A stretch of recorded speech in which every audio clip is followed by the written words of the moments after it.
નમસ્કાર દોસ્તો, સ્વાગત છે તમારું આપણી આ યુટ્યુબ ચેનલની અંદર. મિત્રો, બોર્ડની પરીક્ષાના ફોર્મ ભરાવાની શરૂઆત થઈ ગઈ છે અને તે માટેની પૂર્વ તૈયારી શું કરવી તે વિશેનો વિડીયો પણ મેં બનાવેલો હતો. જો તમે હજુ સુધી જોયેલો ના હોય તો તેની લિંક હું તમને ડિસ્ક્રિપ્શનની અંદર આપી દઈશ, તો ત્યાંથી તમે તે વિડીયો જોઈ શકશો. અમુક મિત્રોએ પૂર્વ તૈયારી કરેલી નથી અને હવે બોર્ડના ફોર્મ ભરવાની શરૂઆત થઈ ગઈ. એટલે અમુક મિત્રો ફોન દ્વારા મને પૂછતા હોય છે કે એક્સેલ ફાઇલ આપો અથવા તો ફોટોને રિસાઇઝ કઈ રીતે કરવા. તો જેને પણ એક્સેલ ફાઇલ જોઈતી હોય અથવા તો ફોટોને રિસાઇઝ કઈ રીતે કરવા હોય તો તે માટેના મેં 2 થી 3 વિડીયો બનાવેલા છે. જો તમારે ફોટોશોપની મદદથી રિસાઇઝ કરવું હોય તે માટેનો પણ વિડીયો બનાવેલો છે. તમારે પેઇન્ટની મદદથી રિસાઇઝ કરવું હોય તો પણ તે માટેનો પણ વિડીયો બનાવેલો છે. અને જો તમારે મેં એક ટૂલ બનાવેલું છે તેની મદદથી એક ક્લિકની અંદર રિસાઇઝ કરવા ફોટો તો તે માટેનો પણ મેં વિડીયો બનાવેલો છે. જે તમામ વિડીયોની લિંક હું તમને નીચે ડિસ્ક્રિપ્શનની અંદર આપી દઈશ, તો ત્યાંથી તમે તે વિડીયો જોઈ અને ફોટોને રિસાઇઝ કરી શકશો. હવે મેં જે રિસાઇઝ માટેનું ટૂલ બનાવેલું હતું ને એની અંદર થોડો એક પ્રોબ્લેમ આવેલો હતો કે જેના કારણે આપણા ફોટોની સાઇઝ તો કમ્પ્લીટ થતી હતી, પરંતુ ડાયમેન્શનની અંદર અમુક ટાઈમ પ્રોબ્લેમ થતો હતો. આપણે બલ્ક ફોટો અપલોડ કરતા હતા તો અમુક ટાઈમ પ્રોબ્લેમ થતો હતો. તો એનું સોલ્યુશન આપણે કરી દીધેલું છે. તો રિસાઇઝ માટેનું આ રીતે bulk image resize and compress આ માટેનું મેં એક ટૂલ બનાવેલું હતું. અને જેની અંદર તમે જોઈ શકો છો કે અહીંયા સાઇડની અંદર આપણને જે આપ્યું ને એ એડ આપેલી છે અને નીચે અહીંયા how to use this tool એટલે કે આ ટૂલનો ઉપયોગ કઈ રીતે કરવો તે માટેના મેં 4 સ્ટેપ પણ લખેલા છે. પરંતુ તો પણ તેનો ઉપયોગ કરવામાં પ્રોબ્લેમ થતો હતો. એનો ઉપયોગ કરતા હતા ને તો દરેક ફોટોનો અમુક ટાઈમ અમુક વ્યક્તિને એની અંદર પ્રોબ્લેમ આવતો હતો. તો આ પ્રોબ્લેમનું સોલ્યુશન આપણે કરી દીધેલું છે અને નવું ટૂલ આપણે બનાવી દીધેલું છે કે આ ટૂલની અંદર કોડમાં થોડો ફેરફાર કરી અને તેની અંદર અપડેટ કર્યું છે અને એક નવું ટૂલ બનાવેલું છે. તો જેની લિંક હું તમને ડિસ્ક્રિપ્શનની અંદર આપી દઈશ, તો ત્યાંથી તમે 100% કમ્પ્લીટ સાઇઝમાં ફોટો બનાવી શકશો. એની અંદર કોઈ પણ પ્રકારનો આપણને બગ જોવા નહીં મળતું. 2 થી 3 દિવસની મહેનત કરી અને મેં આ ટૂલ બનાવી દીધેલું છે. તમે જોઈ શકો છો જે મેં નવું ટૂલ બનાવેલું છે તે એનું નામ પણ આપણે એ જ રાખ્યું છે, bulk image resize and compressor. પરંતુ નીચે આપણે ટેગ લાઇન બદલી દીધેલી છે કે resize photos two 100x120 pixel અને એની સાઇઝ કેટલી તો 5 થી 20 કેબીની વચ્ચે. આ ટૂલ ફક્ત મેં ધોરણ 10 અને 12ના વિદ્યાર્થીઓના બોર્ડની પરીક્ષાના ફોર્મ ભરવા માટેના ફોટો અને સિગ્નેચર રિસાઇઝ કરવાના હોય ને એ માટે જ બનાવેલું છે. તો આનો ઉપયોગ કઈ રીતે કરવો? તો આનો ઉપયોગ તમે 2 રીતે કરી શકો. જો તમને આ રીતે ટૂલ સિમ્પલી જોવા મળશે, આ રીતે આ ટૂલ આપેલું છે આપણને અને સાઈડમાં એડ દેખાય છે, એટલે એડની અંદર તમારે કશું કરવાનું નહીં. તો અહીંયા તમને જે આપ્યું ને એડ ઇમેજ એના પર તમે ક્લિક કરી અને ફોટો અપલોડ કરી શકશો. અને એના પર ક્લિક ના કર્યું હોય તો ડાયરેક્ટ તમે ડ્રેગ એન્ડ ડ્રોપ કરીને પણ ફોટો અપલોડ કરી શકશો. તો બંને રીતે હું તમને બતાવું કઈ રીતે કરવાની પ્રોસેસ છે.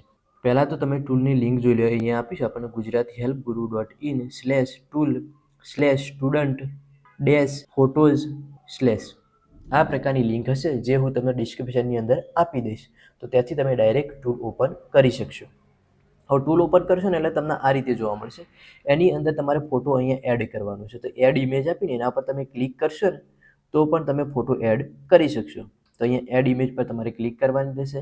એટલે આ રીતે તમારું જે કોમ્પ્યુટર હતું અથવા તો મોબાઈલની અંદર ઓપન કરે તો મોબાઈલનું ફોલ્ડર ખુલી જશે અને જેની અંદર તમારા ફોટા હોય એને બધા જ ફોટા સિલેક્ટ કરી લેવાના. તો અત્યારે મારી જોડે કોમ્પ્યુટરમાં વિદ્યાર્થીના ફોટા નથી, પરંતુ હું ગમે તે ફોટા અપલોડ કરી અને તમને બતાવું કે કઈ રીતે તમારે અપલોડ કરવા.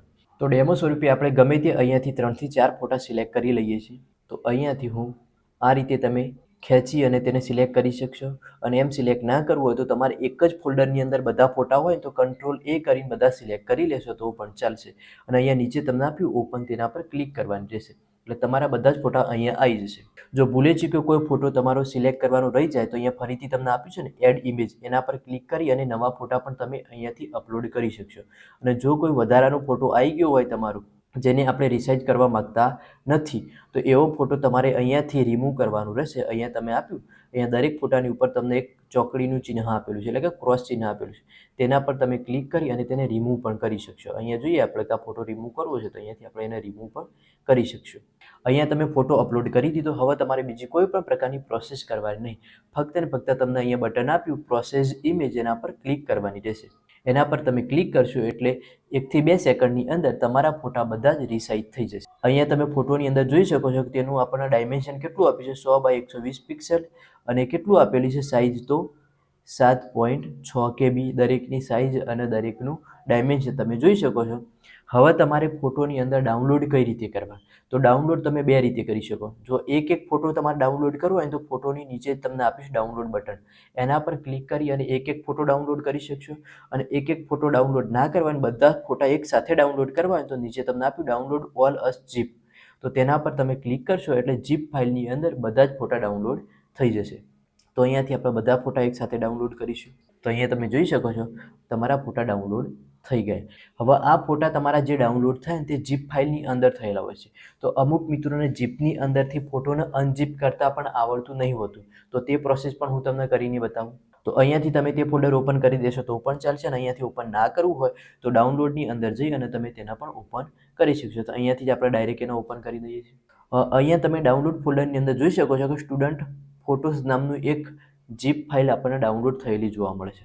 હવે આ ફોલ્ડરને એક્સટ્રેક્ટ કરવા માટે તમારે શું કરવાનું, તેના પર રાઇટ ક્લિક કરવાની. રાઇટ ક્લિક કરશો ને એટલે આ રીતે તમને ઓપ્શન ખુલેલા જોવા મળશે.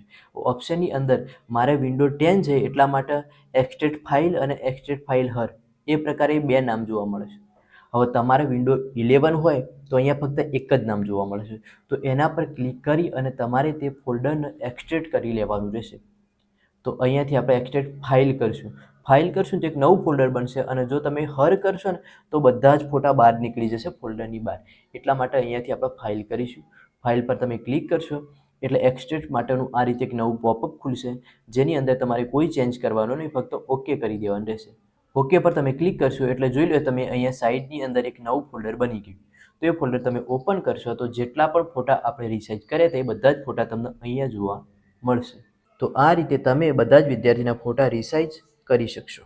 તો મિત્રો, વિડીયો ગમે તો તેને લાઈક કરો, તમારા મિત્રોને શેર કરો અને આવી જ માહિતી માટે અમારી ચેનલને સબસ્ક્રાઈબ કરો. જય હિન્દ, જય ભારત.